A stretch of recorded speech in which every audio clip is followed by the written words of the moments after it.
I want to talk to you guys today about a place. Some of you may know this place. Some of you may have even been there before. It's dark, it's cold, and it can be lonely. The place I'm talking about is called Rock Bottom. Those of you who've been there know what I'm talking about, and for those of you who don't, hopefully it's a place you'll never have to go. My story begins in the fall of 2011, where I was just starting my first year of medical school at Drexel University College of Medicine, not too far from here. I had just graduated with honors from Carnegie Mellon University, one of the most prestigious universities in the world. This was before my bipolar type 1 was diagnosed. I was too scared to admit that I was only in med school to make my family happy, and quickly started becoming depressed. Things began to spiral out of control as the stress of taking 12 classes at once caused my mania to skyrocket. I became severely delusional, and not being able to sleep for days on end, I went to see the school psychiatrist for help.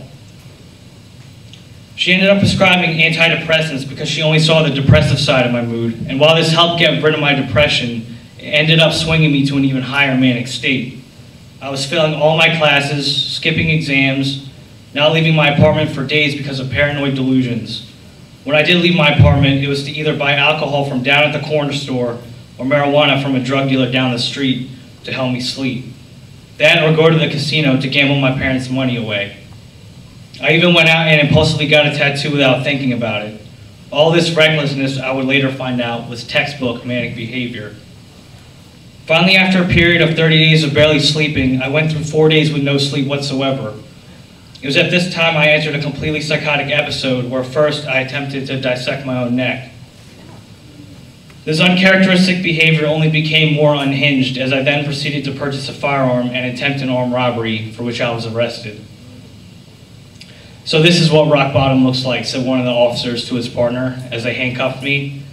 With that, I was put in the back of a paddy wagon and taken to jail. After my very understanding parents paid my bail, who are here today,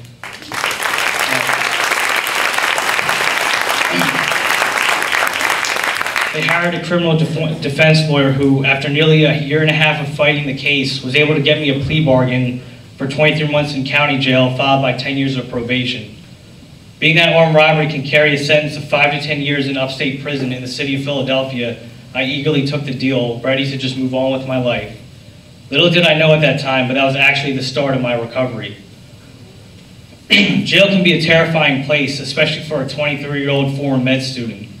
They housed me at the Philadelphia Industrial Correctional Center, or PIC, which is notorious for being the most violent out of the 5 county jails on State Road. There were fights nearly every day, and I was exposed to a level of violence nothing in my life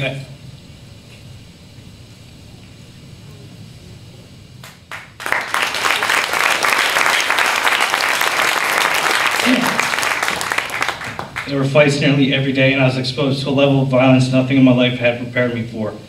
But I finally had nowhere to run anymore, and it was at this time I actually started facing my fears. Even though it was the hardest thing I've ever had to go through, I made the best of it. And during my nearly 2 years of incarceration, not only was I able to complete 3 courses, but I also read over 60 books that my parents sent me, including some really good self-help ones that helped me to find myself. I also made a lot of new friends, some of whom I still keep in touch with to this day. But most importantly, I learned to express myself through things like poetry, and even began rapping as one of my creative outlets. Today, I am proud to say I'm a young adult speaker for NAMI, the National Alliance for Mental Illness, where my team and my team's actually here today as well. Where my team and I go to high schools and teach the kids how important mental health is. I use my story in positive ways to inspire kids by showing them that recovery is possible, even in the most darkest of settings, and I stress how crucial it is to seek help when they need it, in the hopes that they don't ever need to go through what I experienced. The program is called Ending the Silence, and our goal is to reduce the stigma surrounding mental illness so kids feel more comfortable speaking up when they face mental health issues.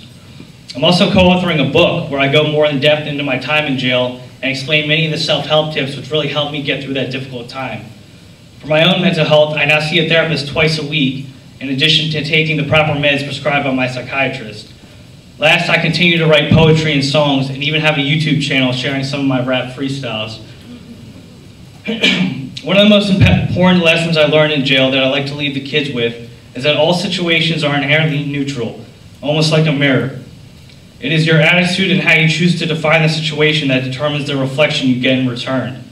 And if you can manage to just keep smiling regardless of the circumstances, eventually life will smile back at you.